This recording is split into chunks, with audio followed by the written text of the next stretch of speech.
आज काशी की धरती पर आगामी नगर निगम के चुनाव की समीक्षा बैठक के अवसर पर हमारे साथ चल करके आए उत्तर प्रदेश विधानमंडल दल के मुख्य सचेतक आदरणीय मनोज पांडे जी, हमारे साथ चल करके आए हमारे विधानसभा के साथी आदरणीय जाहिद बेग साहब, मंच पर उपस्थित एमएलसी आदरणीय आशुतोष सुनार जी, मंच पर उपस्थित पूर्व मंत्री आदरणीय सुरेंद्र पटेल जी, पूर्व मंत्री आदरणीय मनोज राय जी, पूर्व मंत्री आदरणीय बहादुर यादव जी, मंच पर उपस्थित विधानसभा चुनाव 2022 में प्रत्याशी रहे सभी प्रत्याशीगण, पूर्व विधायकगण, पूर्व में चुनाव लड़ चुके सभी प्रत्याशीगण, आदरणीय जिलाध्यक्ष जी के साथ साथ जिले की सभी समाजवादी पार्टी के पदाधिकारियों का और सामने बैठे हुए सभी समाजवादी योद्धाओं का मैं हृदय की गहराइयों से हार्दिक स्वागत अभिनंदन वंदन करता हूं। सम्मानित साथियों, पहले मैं आप सबका अभिनंदन इस बात के लिए करता हूं कि आज उत्तर प्रदेश में ही नहीं पूरे देश में केंद्र और प्रदेश की सरकार का जो कारनामा है, यह लोकतंत्र को खत्म करना चाहते हैं और आपके संघर्षों और हौसलों की बदौलत आज उत्तर प्रदेश के आम आवाम में इस बात का विश्वास है कि उत्तर प्रदेश में एक दिन स्वस्थ लोकतंत्र आएगा, समाजवादियों की सरकार आएगी। लोगों ने आपकी धरती से जो वादा किया कि बनारस को क्योटो बनाने का काम करेंगे, आज कहने में इस बात का कोई गुरेज नहीं है कि आज पूरे देश को लूटों की नीतियां देने का काम कर रहे हैं। हमारे साथियों, क्योटो का सपना दिखाया, लूटों का सपना पूरा करने का काम यह भारतीय जनता पार्टी की सरकार ने किया है। नगर निगम के चुनाव में अवसर आप सब लोगों को है, आप अपनी ताकत को दिखा दीजिए, क्योंकि आपके पास एक असीम ऊर्जा है। मैं जनपद प्रतापगढ़ से चुन करके आता हूं, एक नजीर आपको मैं देना चाहता हूं। जनपद प्रतापगढ़ बड़े बड़े राजे रजवाड़ा और सामंतों की धरती के रूप में जाना जाता है। एक गरीब परिवार में जन्माया बेटा आप लोगों के बीच में जो है पहला चुनाव बिना किसी राजनीतिक पार्टी के सिंबल के चुनाव लड़ा था और जीत दर्ज कराई थी जब समाजवादी और भारतीय जनता पार्टी सभी प्रत्याशी हमारे सामने थे। दूसरा चुनाव अपना दल के सिंबल पर लड़ा, तीसरा चुनाव ये समाजवादी पार्टी के सिंबल पर लड़ा हूं और वह उस जगह से लड़ा हूं जहां पर हमारी बिरादरी का कोई बहुतायत वोट नहीं है। आदरणीय राष्ट्रीय अध्यक्ष को यह विश्वास था कि जो आपका कर्म है वो आपकी पहचान बनता है और प्रतापगढ़ की विधानसभा जहां पर मैं कुर्मी बिरादरी से हूं, जहां पर कुर्मी बिरादरी का सबसे कम वोट है, उस सीट से जीत करके आया हूं। और आप सब लोगों को यह बात इसलिए बताना चाहता हूं कि जिस तरीके से मेरी रानीगंज विधानसभा में ना पार्टी का वोट बैंक ही बहुत ज्यादा था, हमेशा रनर वहां पर बहुजन समाज पार्टी होती थी। पिछले चुनाव में बहुजन समाज पार्टी को समाजवादी पार्टी से लगभग 20,000 ज्यादा वोट मिला था। इसके बावजूद बड़े पैमाने पर ऐसे लोग जिनको यह विश्वास था कि समाजवादी पार्टी का यह प्रत्याशी डॉक्टर R.K. वर्मा के कर्म अच्छे हैं, जो गरीबों मजलूमों की लड़ाई लड़ने का काम करता है, उनका विश्वास जगा और उस सीट पर आपको जीत दिलाने का काम किया। जो बहुजन समाज पार्टी 7,000 वोट से ज्यादा हासिल करती थी, वह जो बहुजन समाज पार्टी एक मजबूत प्रत्याशी पाने के बावजूद भी एक उद्योगपति चुनाव लड़ रहा था, या तो बिरादरी से चुनाव लड़ रहा था, जिसका जनपद इलाहाबाद में पार्वती अस्पताल जैसे न जाने कितने व्यवसाय हैं, इसके बावजूद भी बहुजन समाज पार्टी 20,000 से कम वोटों में सिमट करके रह गई। यह कारनामा बनारस की धरती पर भी हो सकता है। बड़े पैमाने पर लोग इन लोगों की नीतियों से आगे जा चुके हैं, इनकी कार्यशैली से नाराज है। आज आपको यह संकल्प लेकर के जाना होगा। जो बातें यहां पर आई थी, मुद्रा राक्षस की बात पर मैं आपको जवाब देना चाहता हूं। मैं एक साधारण सा कार्यकर्ता हूं, हम तीनों ही साथी यहां पर आदरणीय राष्ट्रीय अध्यक्ष जी का संदेशा लेकर के आप लोगों के बीच में आए हैं और यहाँ के जनमत का संदेशा लेकर के राष्ट्रीय अध्यक्ष जी के पास जाने का काम करेंगे, पहुंचाने का काम करेंगे। कोई भी विसंगति नहीं होगी। आपका सदस्यता का अभियान चल रहा है।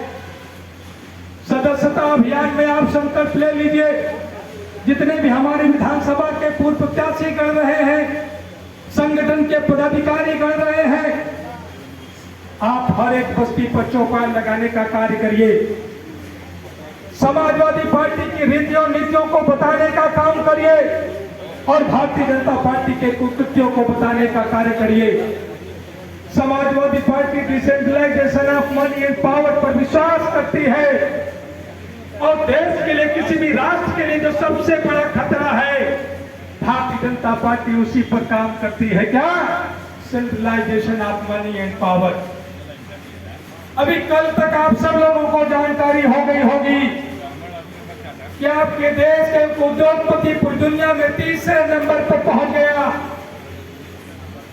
विगत 25 महीनों में उसकी आमदनी 50 गुना ज्यादा बढ़ गई। इन्होंने वायदा किया था कि किसानों की आमदनी को 2 गुना करेंगे। अडानी की आमदनी को 50 गुना ज्यादा बढ़ाने का काम भारतीय जनता पार्टी की सरकार ने किया है। सवाल करना होगा आपको। जिन लोगों ने कहा था 2 करोड़ नौकरियां हर साल देने का काम करेंगे, नौकरियां खत्म करने का काम किया जा रहा है। रेल बेच दिया, खेल बेच दिया, एयरपोर्ट बेच दिया, रक्षा के अनुसंधान केंद्रों को भी बेचने का काम किया है। आज भारतीय जनता पार्टी सरकार ये चाहती है कि देश से लोकतंत्र खत्म हो जाए। दूसरी ईस्ट इंडिया कंपनी बनाने का प्रयास किया जा रहा है। देश के सारे अर्थतंत्र पर उद्योगपतियों के सहारे कब्जा करके आपको गुलामी जैसे हालात में जीवन जीने के लिए मजबूर करने की साजिश की जा रही है। इसलिए सम्मानित साथियों, आदरणीय राष्ट्रीय अध्यक्ष जी ने जो आह्वान किया है, हमारी पार्टी की जो नीतियां हैं उसको लेकर के आप हर एक बस्ती में जाइए, चौपाल लगाइए और उनसे पूछिए। गरीबों के अभी हमने जो कहा कि आपने वादा किया था कि काशी को क्योटो बनाऊंगा, उसके सहारे आपने पूरे देश में लूटों की नीति लगाने का काम किया है। 2014 के पहले जब सरकार इनकी नहीं थी, यही भारतीय जनता पार्टी के लोग महंगाई को लेकर के हर चक्की चौराहे पर प्रदर्शन करने का काम करते थे। उस समय गैस सिलेंडर की कीमत 390 रुपए हुआ करती थी। इन्होंने कहा कि गरीबों की आंखों से धुआं हटाने का काम करूंगा। ये नहीं बताया कि गरीबों को जेब पर डाका डालने की तैयारी हो चुकी है। 390 रुपए का सिलेंडर आज 1100 रुपए पार कर चुका।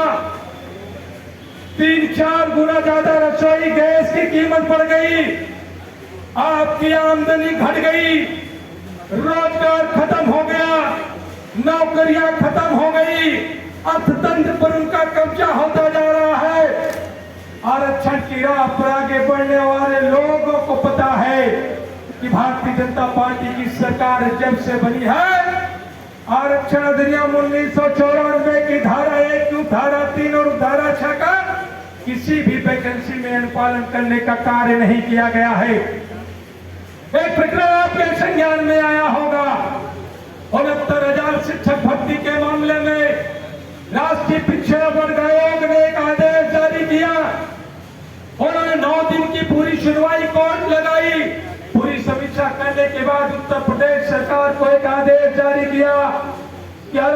नियम 1994 की धारा 1 धारा 3 के अनुसार लगभग 6,500 पिछड़े अनुसूचित समाज के ऐसे अभ्यर्थी हैं जिनको शिक्षक बनाना चाहिए था, लेकिन सरकार के इशारे पर काम कर रहे अधिकारियों ने उनको शिक्षक नहीं बनने दिया।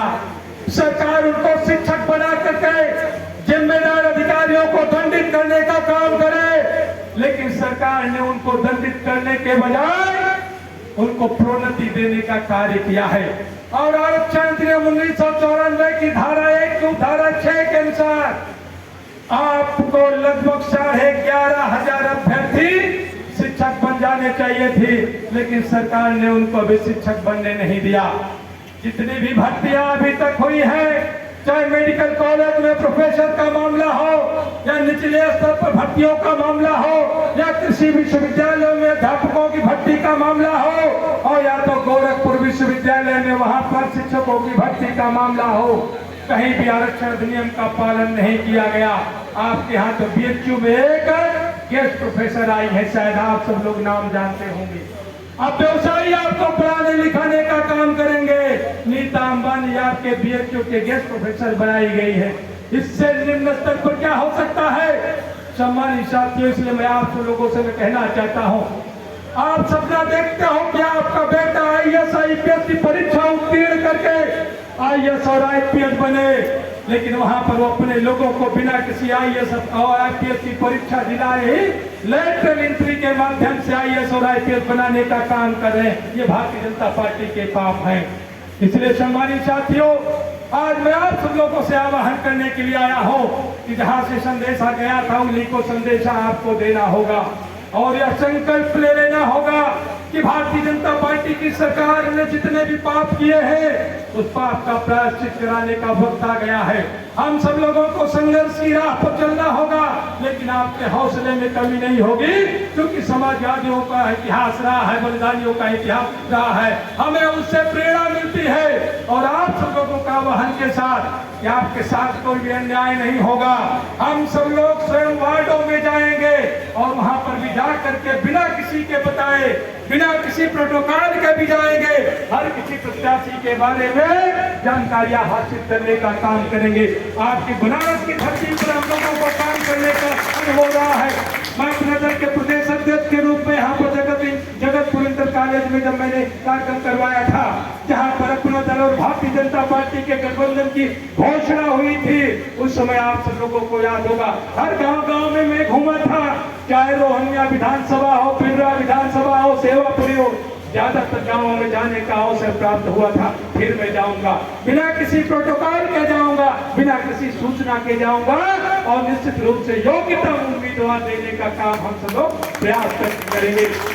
निश्चित रूप से आप विश्वास रखिएगा, यहाँ पर मुद्रा राक्षस वाली की उदंती कभी आपको याद नहीं आएगी, आपके साथ न्याय होगा। हम लोगों का एक ही लक्ष्य है, आदरणीय राष्ट्रीय अध्यक्ष अखिलेश यादव जी के सम्मान को बढ़ाना और समाजवादी कारवां को आगे बढ़ाने का संकल्प लेकर के आए हैं। इसलिए कोई और बीच में कोई रास्ता अख्तियार नहीं कर सकते, तो संघर्ष की राह पर चल करके हम लोग इन भाजपाइयों को सत्ता से बेदखल करने का काम करेंगे, क्योंकि बहुत देर हो गई है। हमारे साथी मनोज पांडे जी भी हमारे जो मुख्य सचेतक हैं, एक कार्यक्रम और इन्होंने रख रखा है, इसलिए बहुत ज्यादा वक्त न लेकर के आप भी लोग भूखे होंगे। आप सबका बहुत बहुत स्वागत, अभिनंदन वंदन करते हुए एक आह्वान के साथ कि वार्डों का परिशीलन हो रहा है, कल हम लोग नगर आयुक्त के साथ बैठक करने का पूरा प्रयास करेंगे।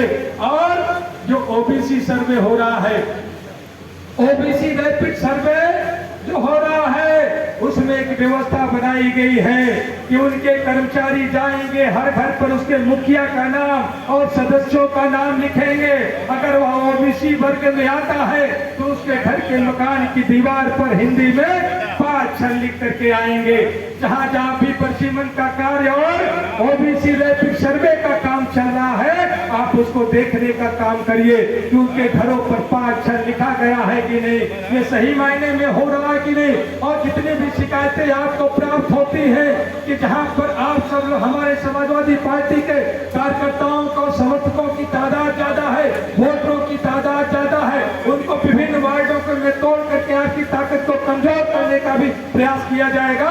और कई वार्डों को जोड़ करके आपको सीमित रखने का भी प्रयास किया जाएगा। ये दोनों ही जहां पर आप जिताऊ हैं वहां पर कई वार्ड आपके इकट्ठा किए जा सकते हैं, इस बात से मैं सहमत हूं। और कहीं पर आपको तोड़ करके आपको कमजोर करने का प्रयास किया जाएगा, लेकिन विश्वास रखिए कि हम सब प्रतिदिन हमेशा नगर आयुक्त से इस विषय पर वार्ता करते रहेंगे। और जो मतदाता सूची में इस समय नाम बढ़ाने का कार्य चल रहा है उसको आप बढ़ाने का कार्य करिएगा, लेकिन जो नगर निगम के चुनाव की जो मतदाता सूची होगी उसका प्रारूप पत्र 3 का खा और गा है।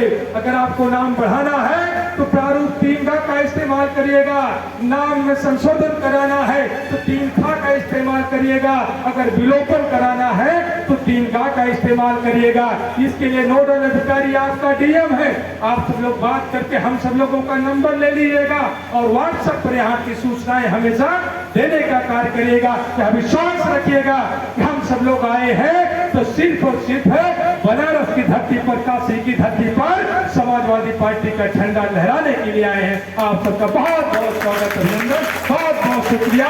जय समाजवाद, जय भीम, जय भारत।